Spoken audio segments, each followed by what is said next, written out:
good morning, good afternoon, good evening, everyone, wherever you are joining from. It's a real pleasure to welcome you to this session on Equal Pay 101 from Rights to Corporate Action. And I'm especially glad that we are doing this together with the Equal Salary Foundation. This partnership allows us to come together around a shared priority, raising awareness on equal pay as a strategic issue and ultimately supporting WEP signatories to better deliver in practice. So let me start very simply. Equal pay is not a new issue.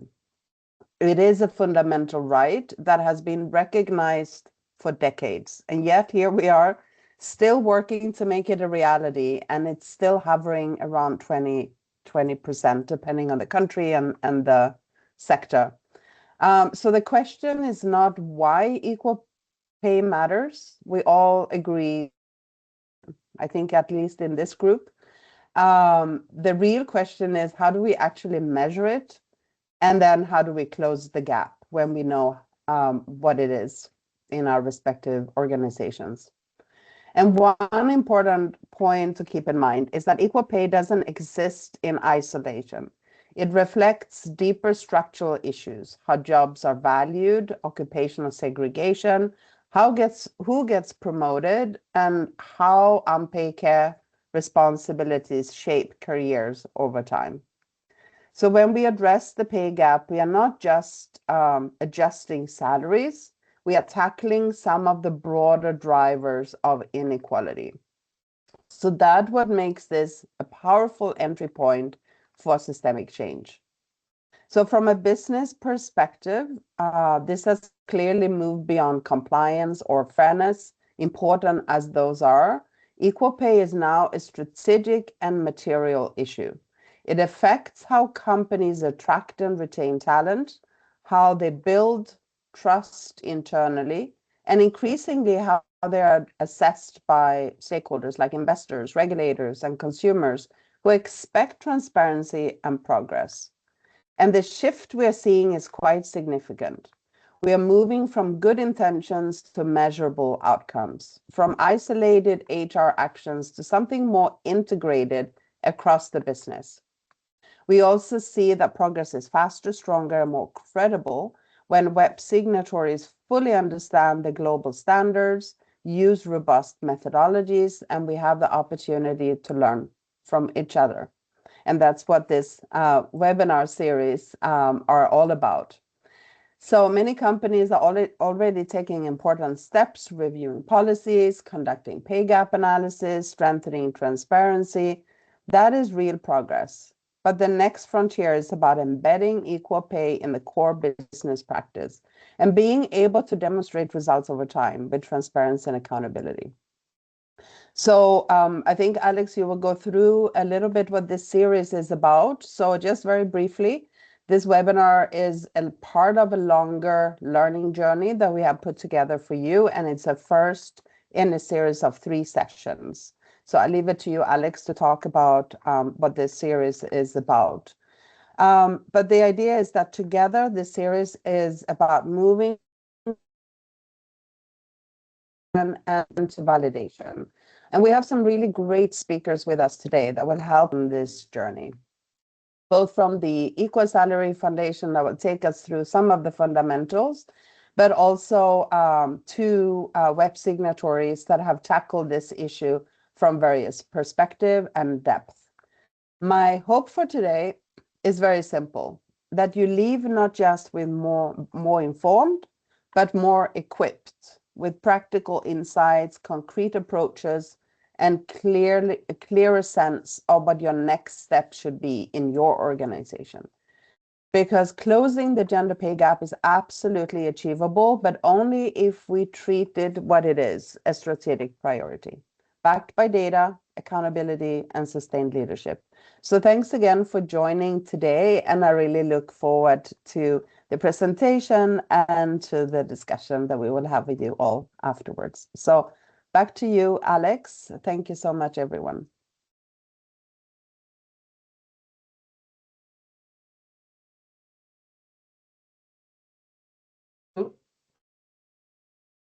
So thank you very much for setting the scene, Anna. And as mentioned, today is the first of a three-part series that we have planned together with the Equal Salary Foundation. Today is really about the basics, understanding what is equal pay, what are different measures, what have companies put in place. The second session will be more around regulation and what does it mean for a company to be regulation ready. And then the third session really goes a bit more into the nitty-gritties of calculating, of verifying, and of certifying across your equal pay journey. So we've designed this for different target audiences within companies and for companies at different stages in their equal pay journey, and hope this will be of value to you and to your companies in advancing equal pay and closing the gender pay gap.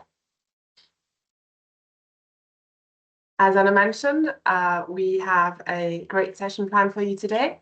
We'll be starting with the equal pay essentials, understanding what equal pay is, what are we talking about, by Aurélien and Jolie from the Equal Salary Foundation, and then going through some recommendations, some steps on how businesses can move from commitment to action on equal pay using the Women's Empowerment Principles. And then we really come to the heart of our webinar, where we are able to learn from companies who have done it, who have taken action, and who continue to take action on equal pay, where we have Mr. Jalal Habib Curmally from the EFU Life Insurance joining us, as well as Janina Lukas from Bayer joining us. This session will offer a lot of opportunities for you to ask questions as well. And the goal is really to have this conversation. So as a kind reminder, please do use the Q&A for any questions you might have. And then without further ado, I will hand over to Aurélien for our first part. Aurélien, thank you very much. Thank you very much, Alex. Hello, thank you very much for joining from all around the globe. Good morning, good afternoon, and good evening. My name is Aurélien Jolie. I'm the head of operations and communication at the Equal Salary Foundation. We are a small NGO based in Switzerland, and for the past 16 years, our mission has been to close the gender pay gap and to provide equal pay and equal opportunities. And we do so by offering companies a certification, and we're very proud to have certified over 150 companies all around the globe, involving 170,000 employees. I'm very happy and very excited about this topic because, like Anna said in the introduction, it's something that we need to keep talking even in 2026, and companies can actually push the envelope and act as a driving force for closing the gender pay gap. So in the next 15 minutes, I'd like to focus on something very concrete, is how we move from talking about equal pay to actually measuring it properly and making decisions based on data. Because most organizations agree and most people agree that equal pay is important, but that's not the debate anymore. The real questions we should be asking is, how do we measure fairness? How do we identify gaps clearly? And most importantly, how do we act in a structured and credible way? And what I'll try to show you is that equal pay is not just a principle, it's something you can manage and you should manage like any other business priority with the right tools and data. Alex, you can put the next slide, please. So let's start with the foundation. Why does the gender pay gap still exist? Again, because like Anna said, because it's not a single issue. It's not one single cause. We're dealing with a combination of structural factors. For example, occupational segregation. Women and men are still overrepresented in different types of roles. And these roles are not valued equally in the labor market, unfortunately. Then you have vertical segregation. Fewer women in senior leadership positions, where pay is higher and where decisions are made. There's also biases in hiring, promotion, and compensation decisions. And when they're unconscious, and even when they're unconscious, they accumulate over time. A small difference in hiring a small difference in promotion speed, a small difference in salary increases, and over a career, over time, this becomes a significant gap. And we also see differences in negotiation outcomes, when similar candidates with similar resumes are rewarded differently depending on gender. And of course, one of the biggest ones as well is career interruption, when we talk about the motherhood penalty or part-time work, which unfairly and largely affect women and have long-term consequences on earnings, progression, and ultimately pension. So this is really an issue that really follows individuals, women all over their lives. We can go to the next slide. Now, if we zoom out even further, let's remember that we're also dealing with historical inequalities, meaning organizations are not starting from a neutral baseline. And it really is a societal issue as well. We also often see weak enforcement of equal pay laws, depending on the country. Switzerland, where I'm from, is one of them. Our law is really a guideline, but a law. There's no, effect on if you're respecting the law on gender equality for equal pay or equal work. And then there's the issue of lack of transparency, which makes it even difficult to even detect issues. Finally, organizational norms and cultures also tend to unfortunately reproduce what already exists. So really the takeaway here is that gender pay gap is a systemic issue and it requires systemic solutions. You can go to the next slide, please. So now, before we start working on the meat of the matter here, we need to start on a few key principles. Equal pay and pay equity.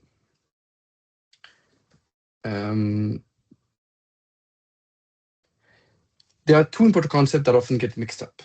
So equal pay, same job, same pay. It's the most straightforward one. If a woman and a man are doing the same job with similar responsibilities, they should be paid equally.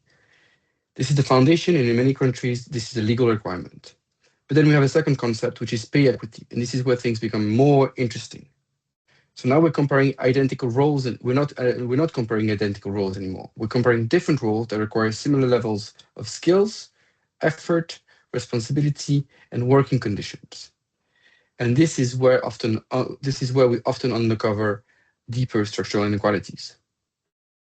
Because in many organizations, roles that are traditionally female-dominated, like HR, administration, or support function, tend to be valued and paid differently than roles that are male-dominated. And the question becomes, are these roles valued fairly relative to each other? This is critical because many organizations say, but we have equal pay. But in reality, they are only looking at identical roles and not at the broader questions of fairness across the organization. So moving from equal pay to pay equity is really a shift in maturity. Once we know that we are comparing what we're comparing, the next step is how do we measure it? And this is where we're going to talk about mean versus median. And they come up all the time. So the mean or average is calculated by taking all salaries and dividing them by the number of employees. It's useful, but it has its limitation.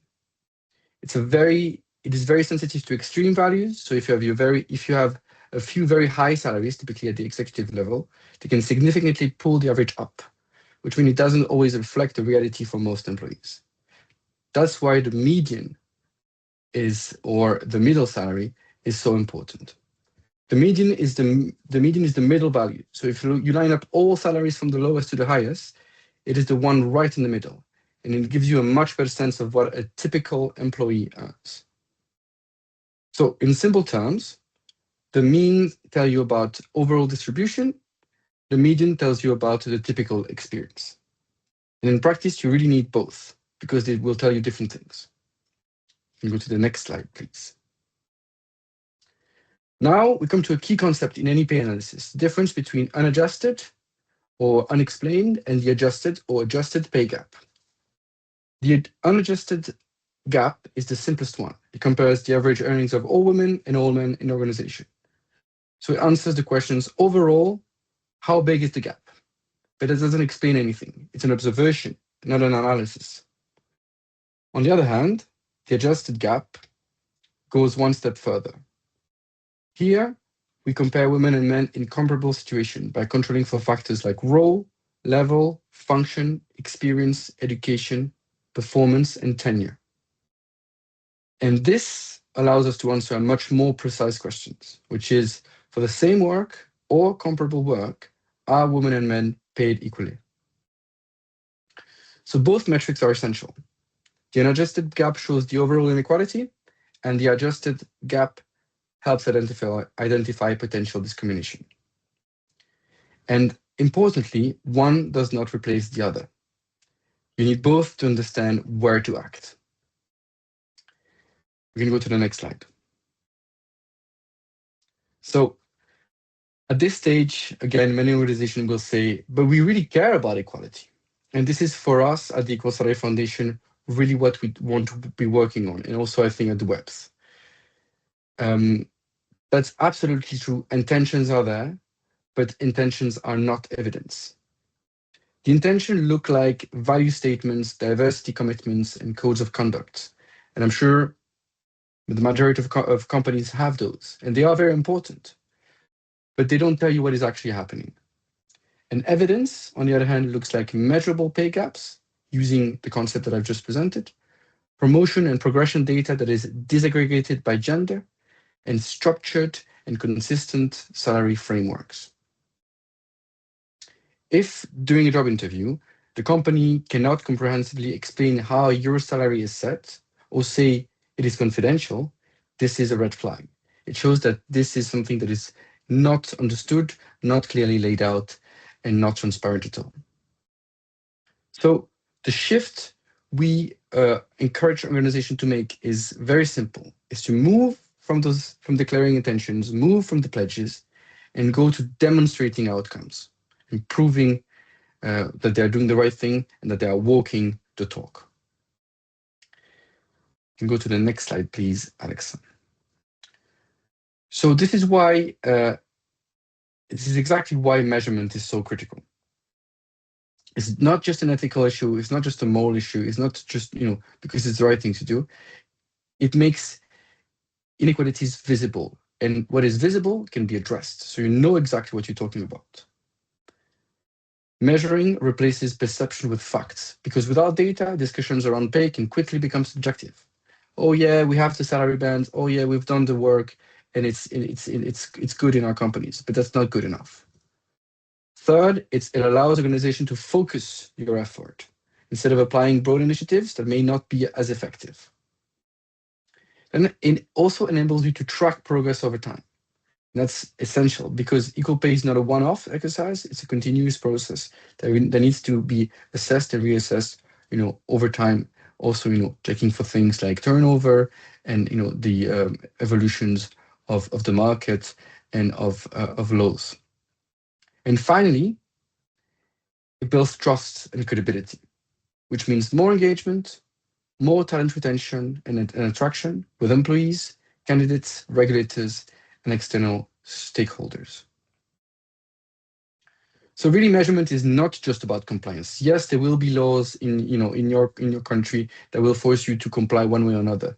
But I strongly encourage you to really go beyond complying and not taking this as a box ticking exercise, but really look at it as a core culture pillar of how your company works. It's really about driving meaningful change. Alex, you can go to the next slide. And we're talking about concrete tools of what you can do and like things that you can actually take away from this webinar today and actually start implementing today. So once you have the data, the key questions is what do you do with it? And this is why a webinar like today is so important. The WEPs is an amazing initiative for that, with extensive and comprehensive resources, materials, and programs. And Alex will tell you more about it in a minute. But from the Equal Salary Foundation perspectives, here are 4 main areas where organizations should take action. The first is really implementing a gender-neutral evaluation systems to ensure that roles are assessed objectively. This is where it all starts. In order to make sure that you have pay equity, you need to be able to make sure that there is equal pay for equal work or work of equal value. You need to be able to compare what's comparable and compare different types of work from different departments within your company.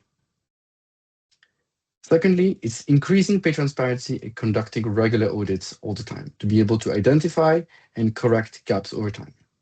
Because as we've seen, it starts maybe at the beginning of an individual employee life cycle. This is going to follow that person throughout their career. Third is about putting in place bias-resistant recruitments and promotion processes, like gender panels, like gender balance panels for interviews. It's so important to be able to consider those things that seem so small, but are so important. And those, processes like gender balance panels for interviews really prevent inequalities from reappearing. Fourth, it's ensuring strong governance and accountability, meaning that leadership is actively responsible for results. This shouldn't be an isolated issue that only HR or employee resource group are leading with. It should be from everyone, from HR to employee to top management. Because at the end of the day, equal pay is not just an HR topic, it's a leadership issue, it's a governance issue, and it is a business issue. So to wrap up, equal pay is not just about good attention or compliance, it's about building systems where fairness is measurable, actionable, and sustainable over time. And with that, I'll hand over to Alex for the next section. Thank you very much, Aurélien, for walking us through the basics of equal pay that are not such basic, that are quite complex, and there's a lot of different concepts for us to understand. So we hope that some of the core concepts are clearer to you now. I will be talking a bit more about the women's empowerment principles and how they can help companies move from commitment to action.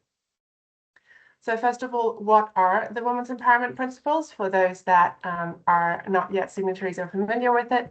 So it is the main framework for the private sector to advance gender equality across their entire business model. And we do this by providing a framework of 7 principles that are entry points to tackle, address, and improve on gender equality outcomes across your leadership, across your workplace, but also across your marketplace and communities, as well as how you communicate about your business.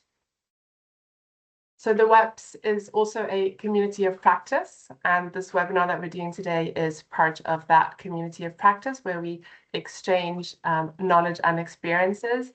There's more than 12,000 companies that have signed on to the WEPs and committed to advancing gender equality globally. And then finally, there's also, the WEPs is also a compendium, a website with over 300 tools, templates, and resources that help companies take their commitment to action. And today, what we will be looking at more strongly is Principle 2, which is all about treating women and men fairly at work without discrimination. And as you can see, equal pay and benefits is a key part of Principle 2 and gender equality in the workplace.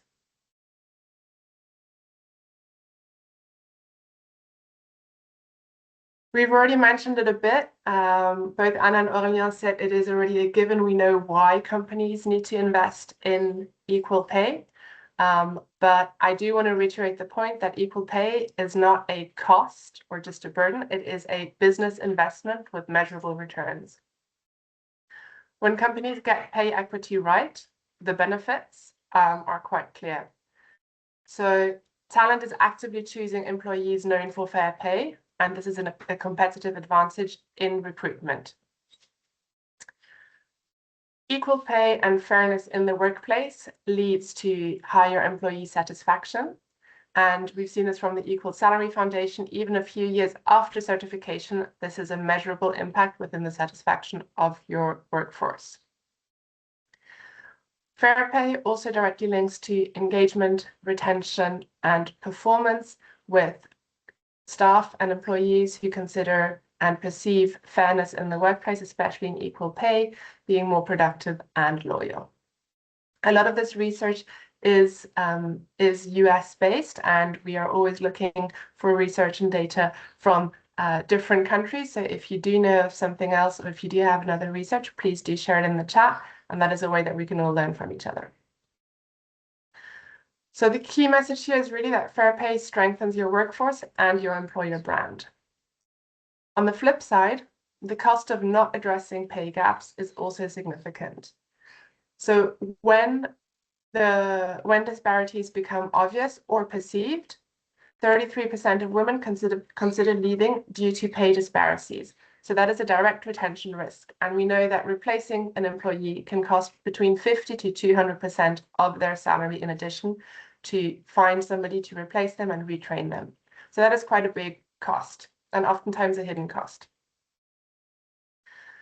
When there are perceived or actual inequalities in pay, this decreases motivation and affects productivity, morale, and team performance overall.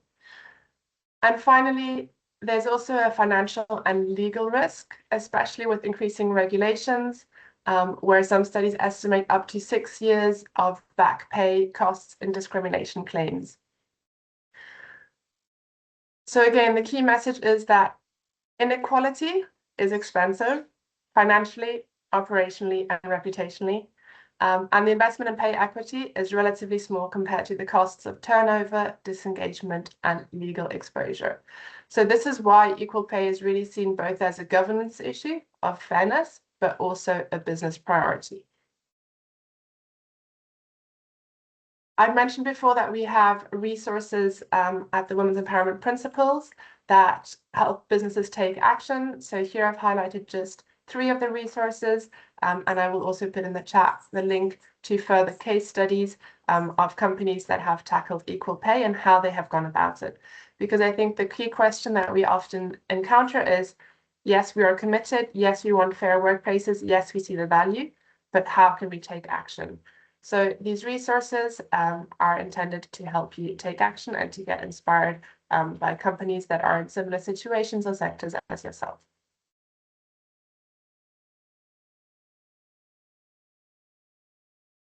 The key message on this slide is really that equal pay is not a one-off action, and I'm reinforcing what both Aurélien and Anna have said. It's a system-wide process, and it does require alignment across leadership, across various functions, but also external and internal accountability mechanisms.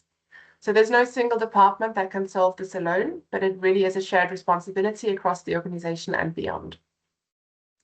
So if we start at the top right, senior leadership and the board set the tone, the values, the strategy, and the commitment. Without that leadership buy-in, progress is often limited. The human resources and remuneration teams do the technical work, so to speak. They design the pay structures, review the pay gaps, reduce biases and systems. Employees and trade unions are very critical as well for the process, for dialogue, building trust, and identifying issues before they occur. And this also ensures that solutions reflect real workplace experiences. Line managers are the ones that decide on promotions and implement policies day to day. So their decisions directly affect hiring, promotions, and pay outcomes, especially over the life cycle. Internal and external auditors provide verification, credibility, and accountability, and they are becoming more and more important partners given regulatory requirements. And then finally, the external ecosystem of the business, which we are part of as well as the WEPs, are trying to support, regulate, set standards, and build capacity. And these are rapidly evolving, so it's really important also to remain in contact, to remain in touch. At the center of this is the system of continuously assessing where you stand, recommitting to new targets, measuring whether you're able to whether you're on target and reaching those targets, and also being transparent, so communicating about what you have achieved, communicating about your journey, and where you stand. So again, equal pay is a system-wide process. It involves a lot of different actors, and it involves a lot of different steps. Now, to bring it down again, to make it a bit more simple again, is that, of course, we know that companies do not achieve equal pay from one day to another. So the decision of addressing equal pay and reducing gender pay gaps that has been taken by leadership is not something that is implemented easily and within just one action. So what we really focus on in the Women's Empowerment Principles is a journey and steady progress. So companies move through different stages, and importantly also, this progress is not just about analyzing your equal pay and your pay gap data, but it's also about building systems for accountability and impact. So this slide indicates some very high-level actions for companies that you can take at the different stages where you might be. And it is taken from the WEPs Transparency and Accountability Roadmap, which lays out in a bit more detail some of the steps that a company that is starting out on addressing equal pay, which is, for example, the beginner level, may start, or companies that have already been working on this for many, many, many years and are at the leader level and are influencing systems. So one way that this might look like, the different levels, is really, as a beginner, the focus might be on legal compliance, on ensuring non-discrimination is integrated in your policies, and in looking, for example, at entry-level pay versus minimum wage, so ensuring that your entry-level pay is aligned. You might communicate high-level statements and commitments to equal pay. In the next cycle, when you've already building on that initial baseline, you might do a more extensive gender pay gap analysis, actually have an equal pay policy and salary bands, and calculate your average salary. So each step has a bit more detail and adds on to the previous one. This is just an exemplary journey of a company that you can take, but the key message here really is that no matter where you are, it is important to start somewhere. Everybody had to start, every company started at some point, and you will progress over time and with the experiences that you learn by going on this journey. There are a lot of different actions that companies can take, and we will hear a lot more from our panelists on what they have done.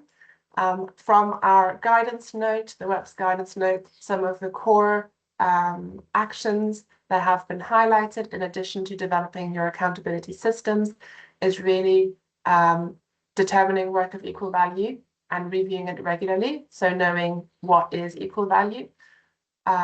Promote transparency and communicate about your equal pay.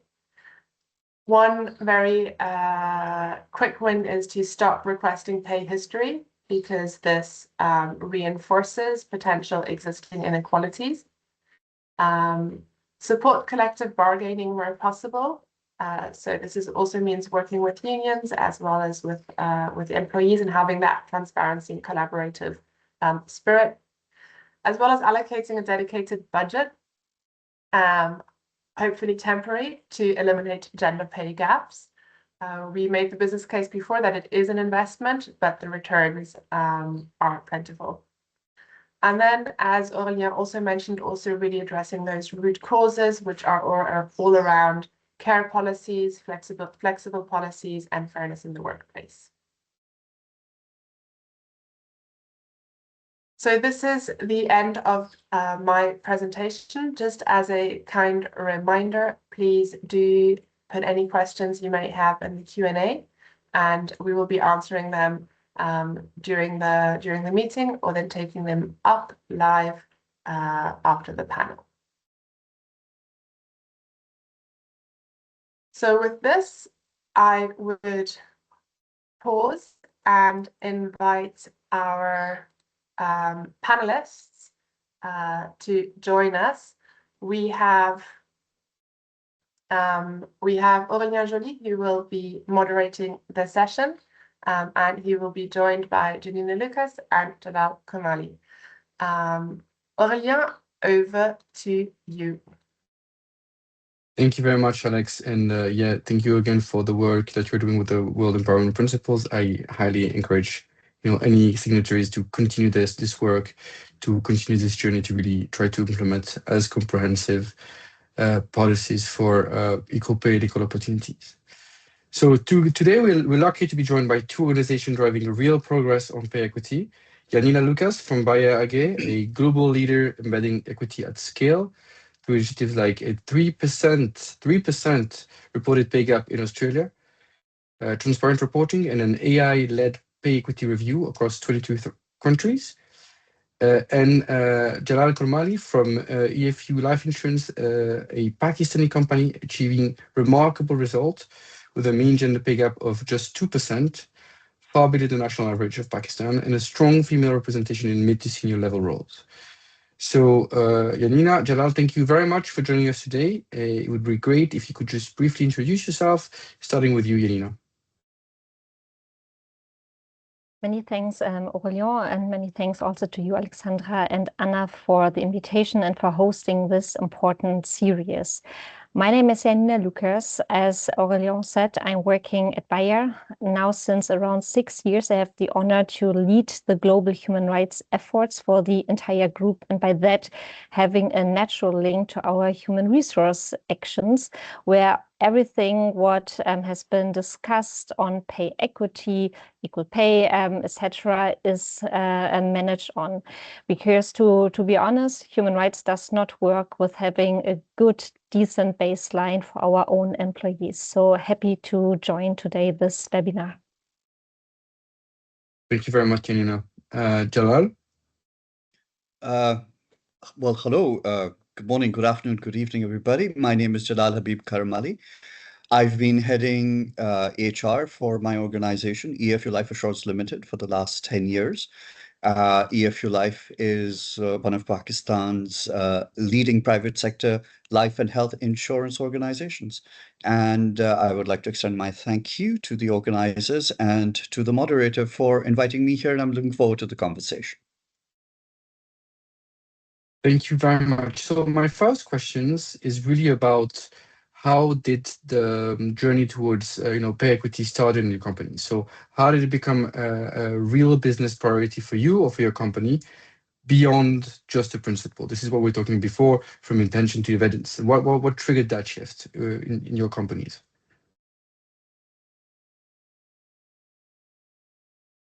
Jalal, do you want to start? Should I start? No, ladies first, please. So at Bayer, we have a history on talking on this now since around 8 years. So it's not something since 160 years since we have our company, but it's compared to our history of the company, it's still fresh. But 8 years is also something where we had a long years now for collecting learnings, experiences, and improving forward. It was around 2015 where we at Bayer set up an own human rights policy, an own policy when it comes to fairness and respect at work, where we are having topics such as non-discrimination in all regards, from promotion, hiring, demotion, harassment, bullying. So regarding all kinds of topics, we came together in 2015 to really formalize this in an official policy. It was also back then where we set up an internal living wage program to start understanding what is our salary structure. So that was in 2015 where we've been really kind of looking on these topics from a more governance point of view. Aurélien, you've been also talking about governance and accountability. And it took some time where we needed to have some learnings in these parts, but it was very close that we said, let's have a look on this also from a pay equity point of view. After we had it in a good shape, the living wage topics, we said, now let's go to the next natural step. Look on do we have a systematic issue based on our way of working? Does our fairness and respect at work principles really work? Because in case they're working, we also shouldn't see anything when it comes to systematic issues and pay equity. But we didn't know before we did some studies and analysis. So that's why we started to look on this from a more formalized point of view, starting in 2018. Thank you very much. It's really interesting you say that, because and EFU Life's journey was also very similar, and this was something that was pointed out to me earlier. There's never really one very clear dividing line that you can put on the calendar and say, this is the day we started. It's actually for EFU Life also, it was a sequence of events where a lot of things happened prior, up until one point where there was a trigger where we said, look, it's time for us to now actively start capturing this data, feeding into those metrics, taking measurements, and then taking decisions to correct where we need to and start implementing these policies. So that sort of, for us and our evolution, came later. For EFU Life, we've always attempted as an organization to be as gender agnostic as possible in whatever HR decisions that we're trying to make. We try to pitch as large a tent as possible. We invite everyone into the organization to be under that tent, and we say to them, as long as you bring in your labor, we will treat you fairly, and we will not look at any other differentiating factor. So that means that we did our best to take gender agnostic decisions, whether it was at the time of designing an offer, incrementing people, promoting them, career transition, et cetera, et cetera. And we built our systems accordingly to ensure that whatever was being decided was being fair, and that internal and external pay equity was being managed. And so we started by trying to do as good a job in HR as we could, until about, I believe it was in 2020, 2022, when we started in EFU Life started taking on a more scientific approach. And we started incorporating these metrics, at least at the dashboard level, and we started saying, all right, what are some of the things that we need to do? And then when it came down to actual disclosure, I think the primary driver for that was the regulator in Pakistan, where in 2023, the Securities and Exchange Commission of Pakistan started reaching out to listed organizations such as ourselves, where we said, no, now we need proper formal reporting on gender pay. By that time, we had already done a lot of our homework along these lines. So we were a part of the conversation process with the SECP. And then in 2024, Circular 10 was released. And all Pakistani companies have been reporting since. But by that time, we had our ducks in a row, and we started reporting and actively looking at our gender segregated pay data. Very interesting. Thank you very much about this. I wanted to go back to the presentation I did at the beginning about the different concepts about equal pay and pay equity. We talked about adjusted and unadjusted and mean versus median. I wanted to ask you, how did you translate this concept into concrete decisions inside the organization? And to tie up to the issue of accountability, who is ultimately responsible for this? Is this only HR? Is there your dedicated group, ethics, or ultimately it's really something that goes all the way to top management and to the board of the companies?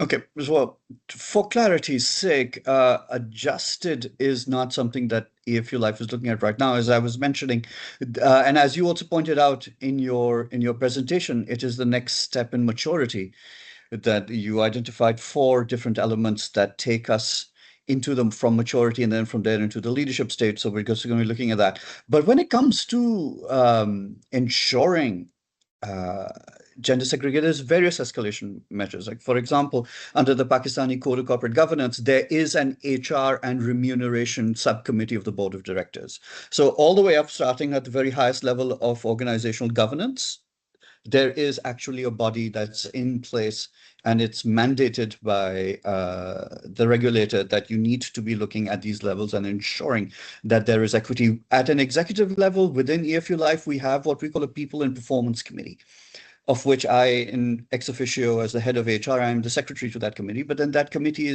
also involves the CEO, the CFO, the COO, and a rotating seat of 2 other very senior leaders, of which one of them must be a woman. And we do that as an internal compliance matter for ourselves. And together we sit and we discuss all matters related to performance and HR and salary and compliance, and gender segregated actions are one of them. So not only do we have control schemes at the regulator level, at the executive level, at the management level also, we've built a tier of oversight for ourselves. So that's how we look at all of these things. At an operational level, it's built into our HR systems now. The HR software that we run, our systems, our practices, our reports, our analytics, they're baked into that, so that so that at various levels, whether it's at the systemic level, at the management level, executive level, or at the governance level, we have these tiers of control.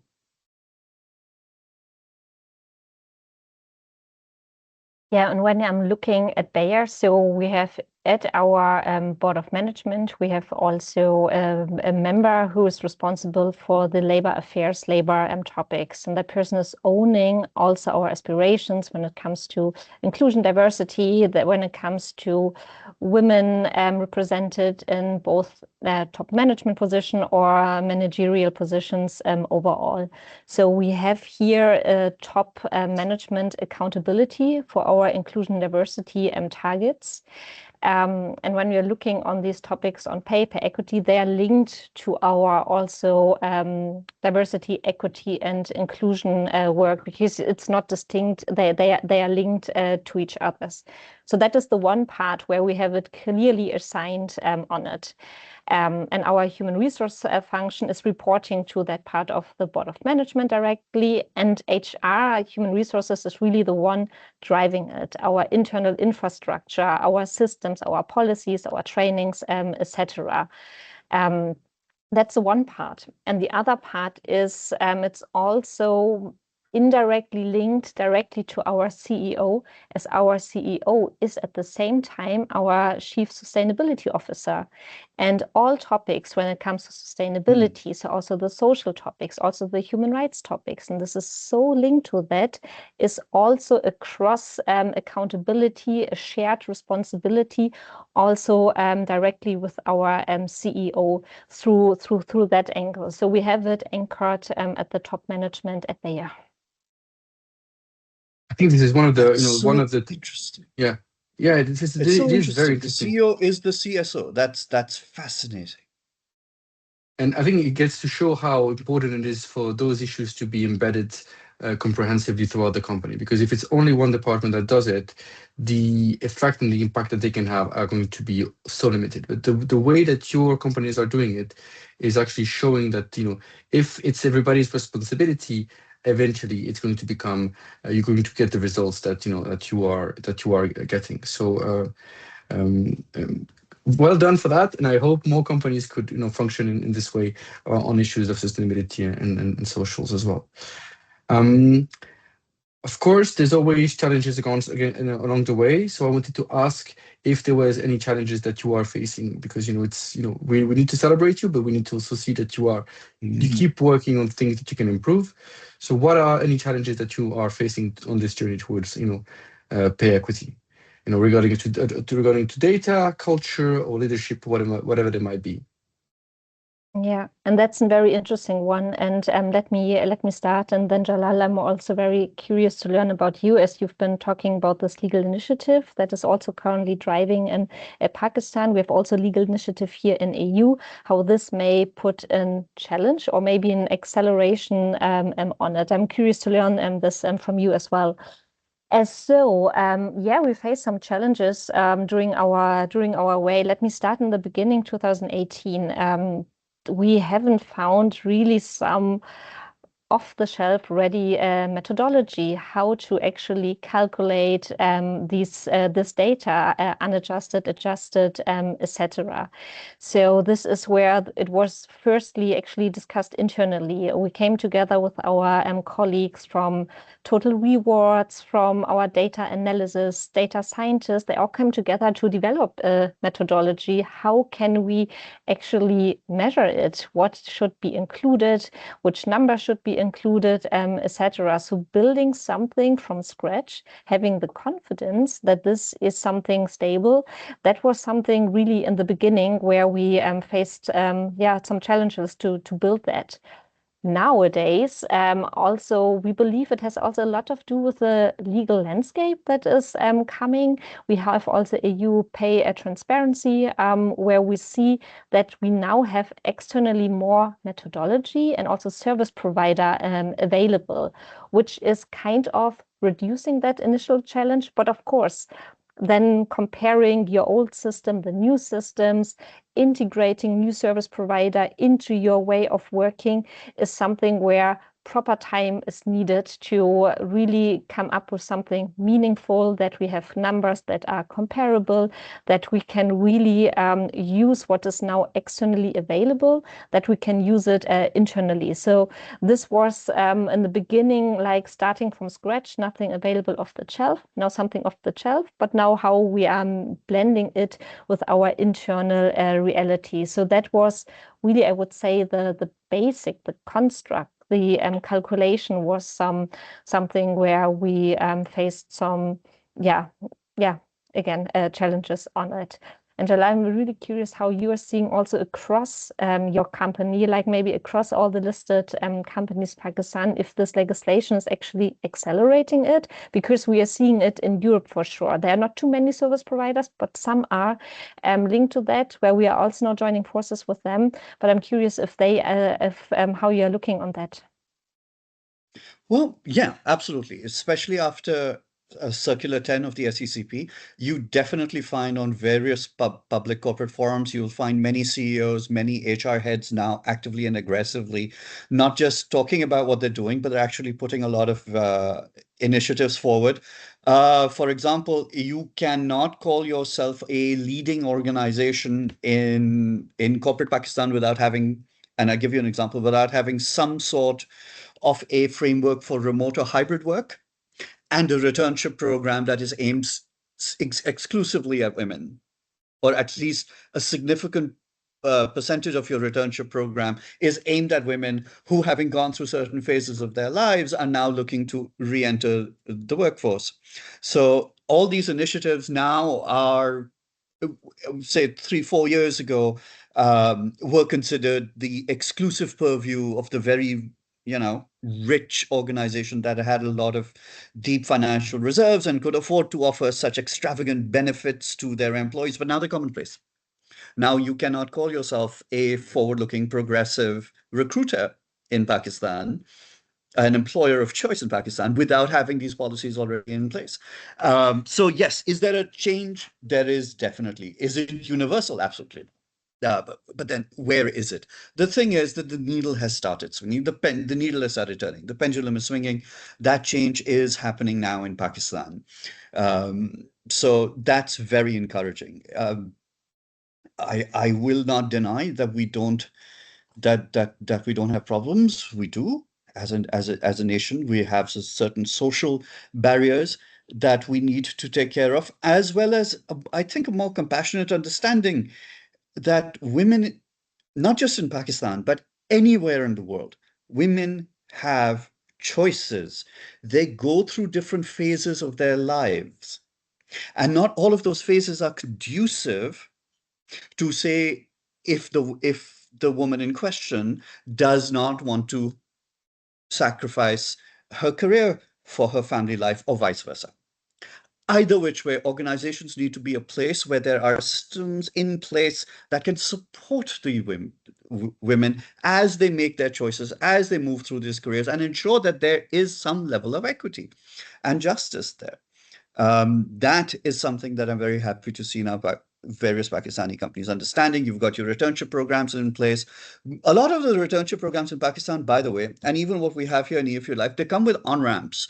So there is actually now a dedicated 6 to 9 month program that HR develops with the L&D functions and then executes, that then is designed to help these women who say are coming back after a 5, 6, 10-year career break, and they're re-entering the workforce. It's designed to help build up the skills and knowledge that they may have lost.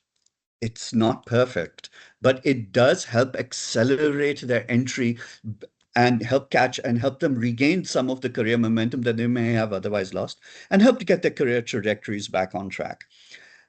Some of the issues that we also face, for example, and I was noticing in your thing, and it was a very practical thing that we had to go through, is there were certain functions and departments in this company that just would not hire women. So no, HR could issue a circular, we could have a policy in place, and then we could coerce.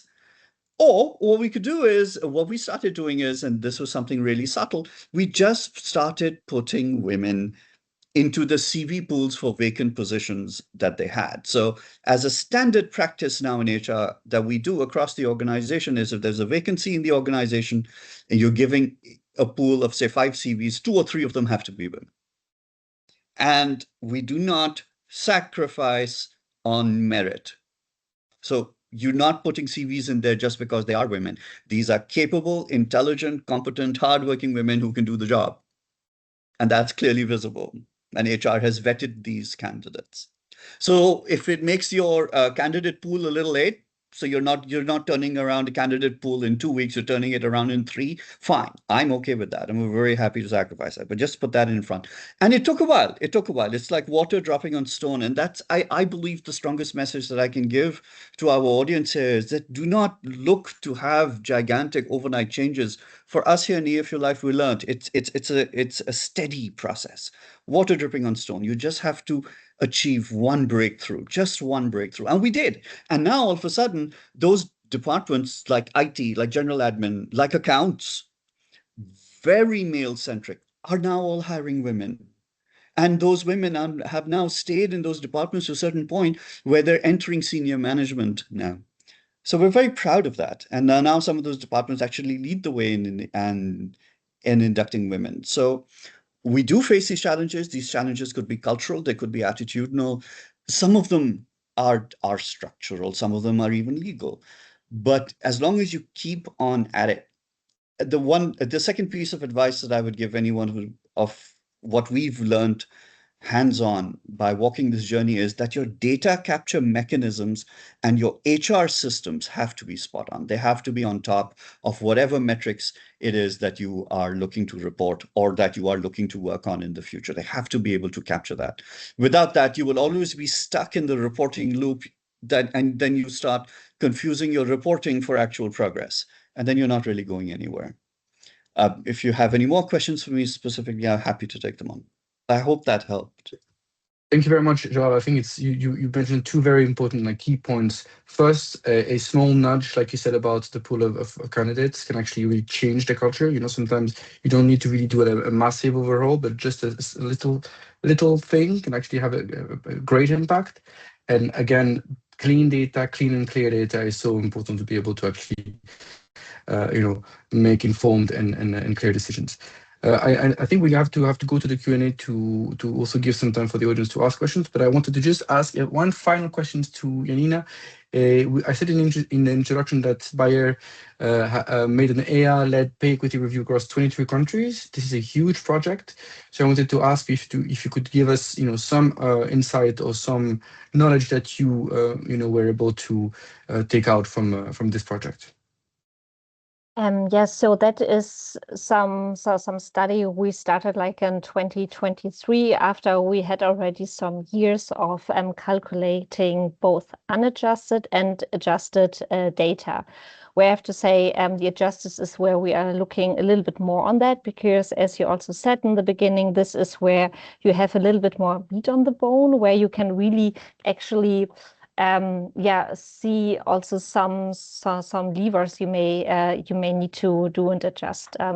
So what we did here, we used the IA study for this adjusted pay equity review. We conducted in more than 20 countries, where we've been identifying actually what could it be, like what is it from all these criteria, right? You've been saying, is it based on experiences, role? We checked it.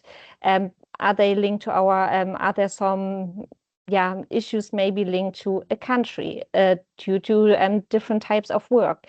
Is it due to different length of service, experiences, time, role, etc., where we use that to help us finding patterns. In the end, we haven't found any patterns in it. So when we are looking on it, also on our adjusted numbers, from 2024, we came up with an adjusted around 2%, which is already, I think, very low. In 2025, we even been able to reduce it to 1.3% of adjusted part. But we use that still the years before, like, is there a pattern? Is therefore even the last 0.0 percentage where we may need to do something? Is it really, what part of the levers could it be? But as said, we have not really identified something that can be clearly assigned to a certain role, a certain job, a certain geography, a certain business unit, etc. But it still helped us actually to support us also here with data. No, we haven't identified any systematic topics, but let's still drive on those now 1.3% we identified to make it even closer to zero. Thank you very much. Yeah, it gets to show how a constant and continuous improvement process it is to be able to keep working on it and to keep finding where the actual issue is. Janina, Jalal, thank you so much for those insights and for taking the time to share your experiences. Alexandra, I think we need to give some time for the Q&A. Let me know if that's correct or if we continue with more questions on the panel. Oh, Anna, sorry, Anna. Yeah, no, I think we have received a few questions for all of you. So I think it would be good to tackle them. And if we have time left, if you have additional questions, we can, of course, take them then. But some of the questions that focuses really about lessons learned. What are the key lessons learned in all of this? The conversation has been really fascinating to hear from our two panelists. But also, like, what are the exact steps that have made a measurable difference? Like, what was that kind of like? Yes, we heard a little bit from you, Jalal, on some of those moments that kind of made that trigger happen. But if you kind of look back in the entire process, like, what was the single most important decision that you made that you would like to share with other companies? Like, yes, this is what you need to keep in mind. It's a very complex question, but thanks for the participants for asking. I'm kind of trying to wrap them together about lessons learned, making measurable difference, like what a particular action that took you there, and an important decision or a milestone that really made a difference. So maybe we could tackle that question first. Jalal, do you want to go first? It is complex. The thing is, the thing is that the answer tends to get lost in conversations about intent and motive. As we said right at the very beginning, I think we all agree that this is a fundamental human right and that all our organizations need to move towards that angle. But if you're looking, and as I tried to point out, it's a journey. There were significant milestones along the way, but the intent, or what we here in Pakistan say, niyat, our motive, our intent, if that is pure, you'll eventually get there as long as you walk the path. But if you're looking for that one significant thing that really made a difference, I would, first of all, beg apologies from you, Anna, and say there were two. That's I okay. think the first real major milestone was when we promoted our first head of department. When the first woman entered into the leadership and into the higher pay tiers of EFU Life. And that actually happened before I joined the organization. But I can say that in our pay journey, that was a significant change to have a woman have seats on the leadership. The second thing that I would say is that that we built and strengthened our not board level governance or even legal or regulatory oversight, but our managerial, our executive strength, our ability to have that message about pay equity and into our management practices, our decisions, so that it became less of something that HR needed to police or enforce, and more of the way that it becomes a fundamental part of how we run business. And for that, I would say just being able to take departmental data or even team level data, put it in front of someone and say, look, this is what's happening inside your team. Let's work together to correct this. At least at an implementation level, when HR sets out to do this, was actually a game changer for us. This is entirely within EFU Life's context. Obviously, different countries, different companies would look at this differently and would have different stories to share. Thank you so much. And thanks for kind of pointing out both that it is a journey, but also it's a very complex, holistic issue, that it's not just about sitting and manipulating salary data, but to use it and more holistically in the company. Janina, anything that you'd like to add from your side? Yeah, so I think when I'm reflecting on lessons learned is completely on one hand side with you, Jalal. It's a journey, it's a constant not knowing all, but learning every day a little bit more. And the lessons learned is actually to go into such initiatives with such an open mindset. My experience is if you're going in with already the fear of identifying something that you may have not really supported in the path, that because nobody wants to see that. Also within the company, nobody wants to hear and listen that, oh, we are not paying a living wage to our employees. Oh, we are not really focusing on that, because on an individual level, nobody wants that, but to really go away from that potential fear towards, if you have numbers, then you can start acting. Before, it's kind of a gut feeling, rumors, others experiences from externals, but really the lesson is to go in there with such an open mindset, and that nobody should be blamed in case numbers show a reality that is not really yet showing the best picture.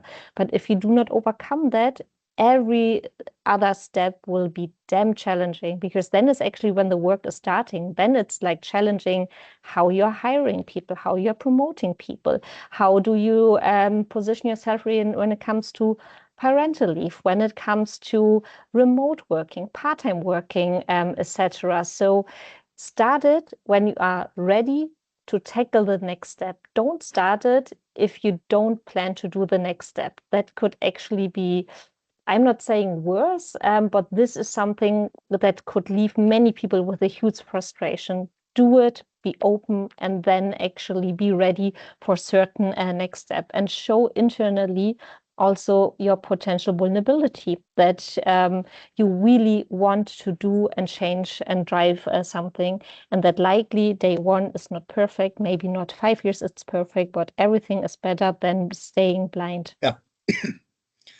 This is so important, and I really want to highlight, and I want to really underscore what you just said, is that if you are starting or are thinking about starting, you're going to run into that fear.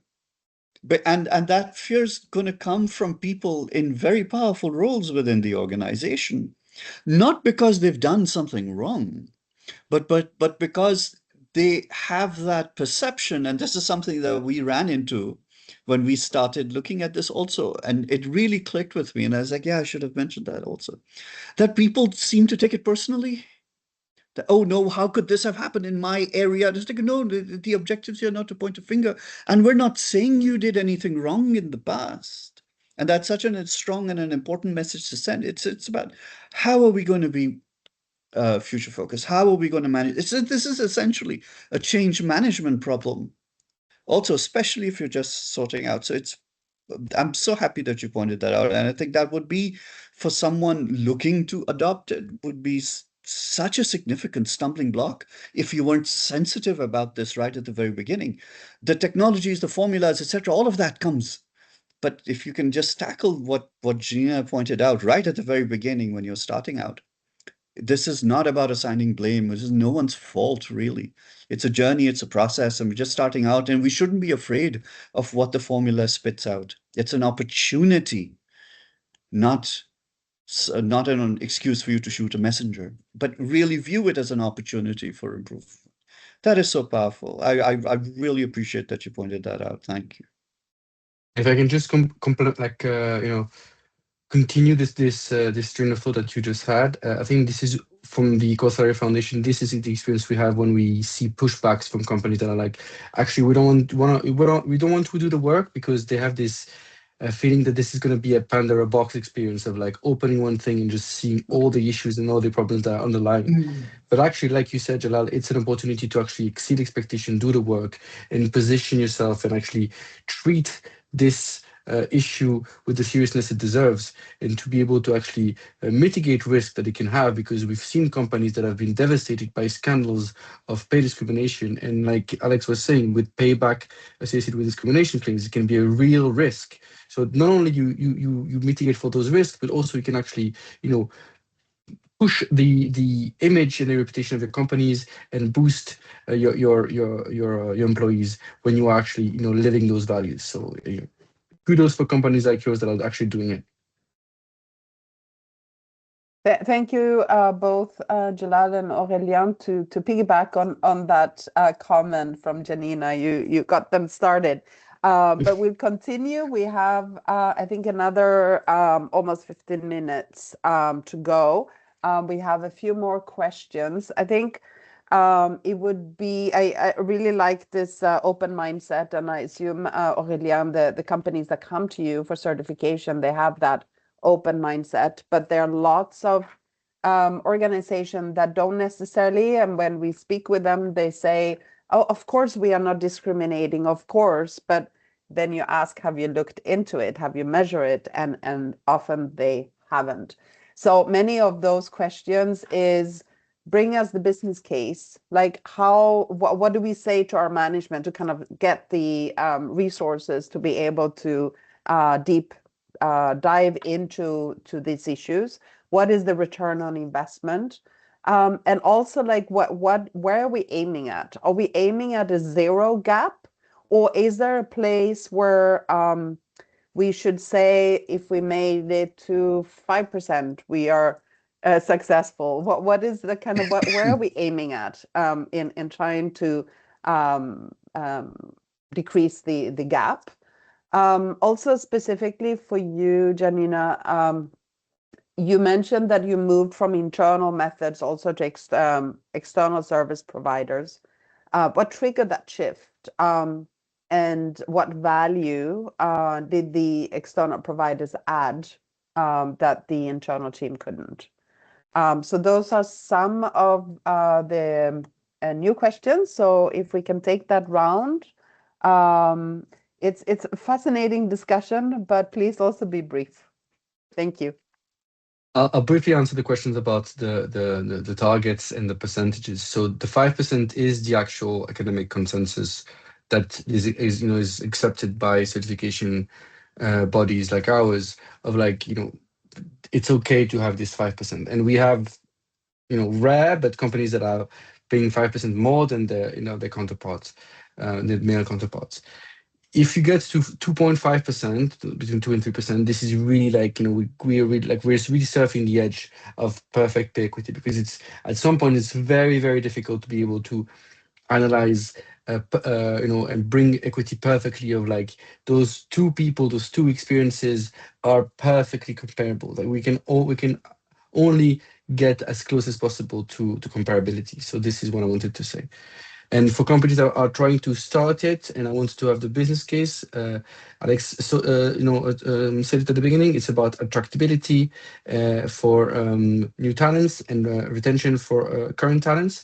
It's about your image, and it's about legal mitigation of risk. Thank you. Janina? So let me go or start with the provider change. Actually, because to be frank, because there was an availability externally, maintaining something internally is also coming with additional effort. So it was a classical make or buy decision. And we decided that let's try it with externals. And we learned also from them. We learned about their methodologies. We learned on where we could also improve our efforts. So that was actually our intern business case. What should we make it? Or should we buy it? And as also all these legislation discussions started, we felt very comfortable to also get some external support here so that we can also show very good and externally supported data towards our auditors when we are reporting through our annual reporting our data. So that was more because there was availability. We've been curious. We wanted to test that. And now we learned they have good methods. So we are staying currently with them. And before maybe I'm handing over to Jalal on this business case, and I think that's a very interesting question because I'm not quite sure if there is that one business case, because I believe the business case needs to resonate very much with a different company culture. So all what Aurélien was now saying or Alex was saying in the beginning, great points if they resonate with your company. There could be some companies who apply more this legal point of view. Use the laws that are out there. Do you really want to wait until a law hits you and then you need to report something from scratch? Or do you want to be a bit ahead to start already working on the numbers? If you're in a company where the legal part is really not the driving force, but you have maybe an issue with talent attraction, diversity in your talent pool, go for that. I would really look on what is your key or one of the key topics that really drives certain decisions in your company, and then smartly pick that, and then moving forward with that particular case.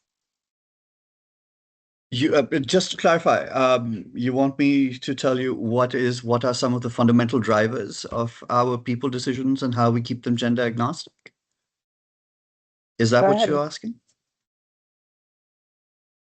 I was asking about the return on investment, and I think Aurélien already addressed the one on the where do we aim at, the target of 5% was acceptable target, but anything on return on investment, and also we have also received a question about resistance. So if you would like to take that at the same time, if there was any resistance to doing this work and how you addressed it.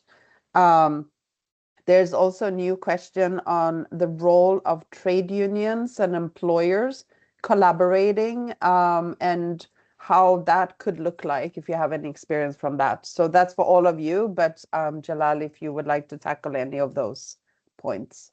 Okay, so now I have 3 things to tackle. Okay. You can I've already indicated something that we've talked about about resistance.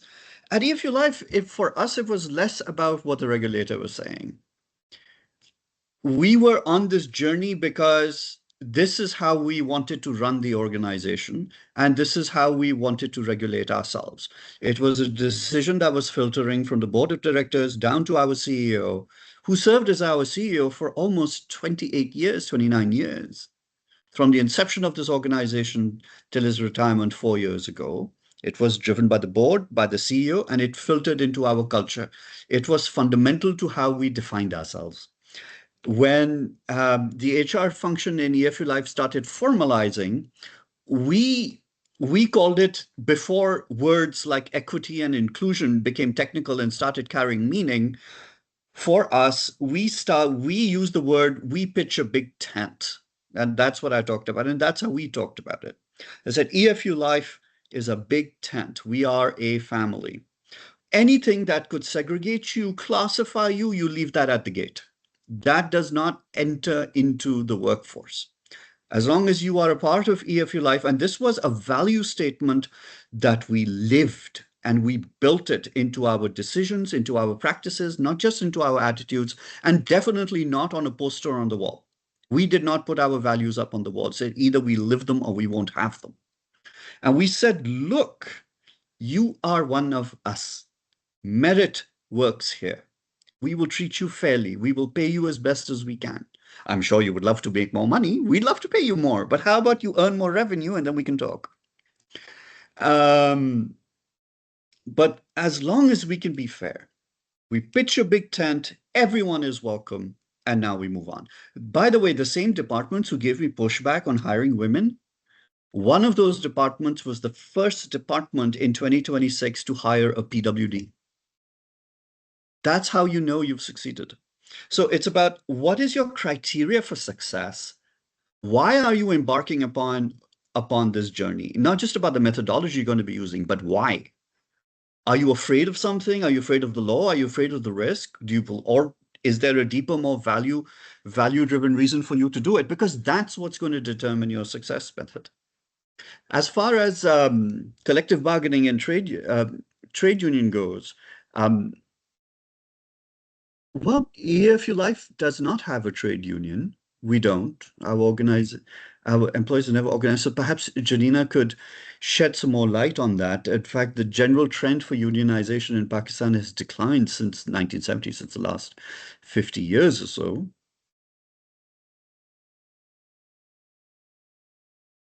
Janina, anything from your end? No, really, yeah. Sorry, go ahead. No. So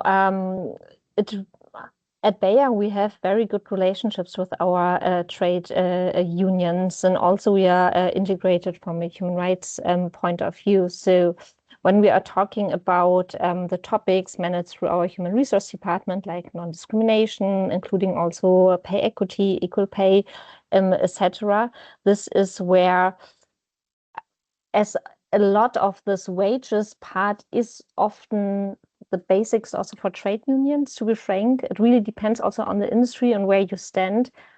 There could be an important ally to bring them in the beginning of the discussion, especially when we're talking about meaningful stakeholder engagement. Trade unions are important partners, and they can actually help you also providing an external view you may have not yet internally. So I see trade unions as a partner in case unions are available or active in your country where you're operating in, etc. So I see them more as a partner, as a person, as an entity that could help you providing some external insights.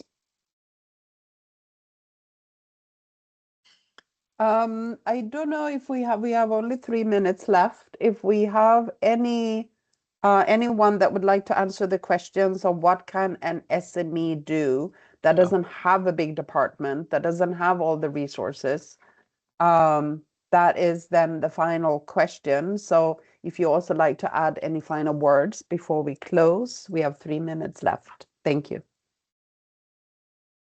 Yeah, I know how challenging it is for SMEs that don't really have the resources to be able to carry such a comprehensive deep dive into that topic. But I think making sure that you have a clean data set and you have a gender lensed pay policies that is comprehensive, and you have a buy-in from the leadership. Those 3 things is already so much to be able to actually continue forward and keep working with this continuous improvement approach on equal pay and equal opportunities. So this is what I would say.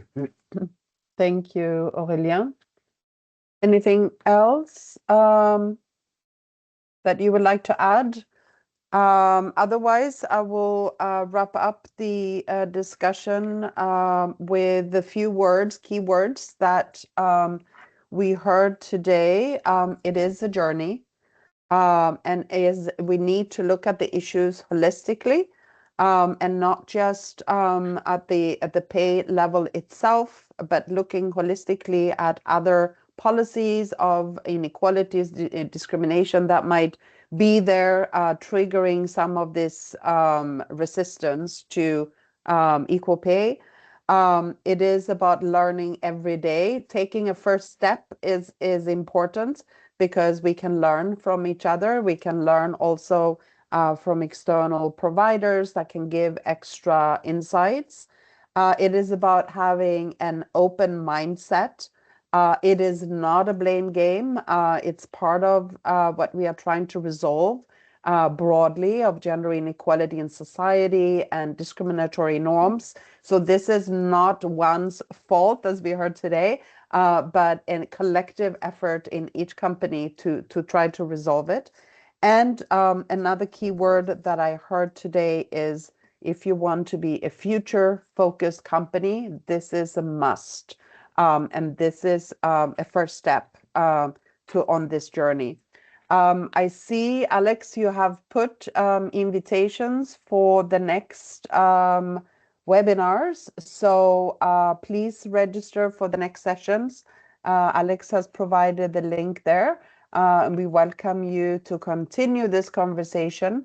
At the beginning of June, 3 of June, we have the next session on equal pay regulation and company action. Welcome all to register and also to continue this conversation. So thank you very much, both to Janina, Jalal, and Aurélien, and of course to Alex, for this very inspirational and conversation today. It's just the beginning. We have 2 more webinars to go to tackle these areas. But thanks so much for joining us today, and we'll continue one step at a time. So thank you so much, everyone. Thank you very much, Anna. Thank you, everyone. Thank you very much. Thank you. Thank you very much. Thank Thank you. Bye. Bye. Bye.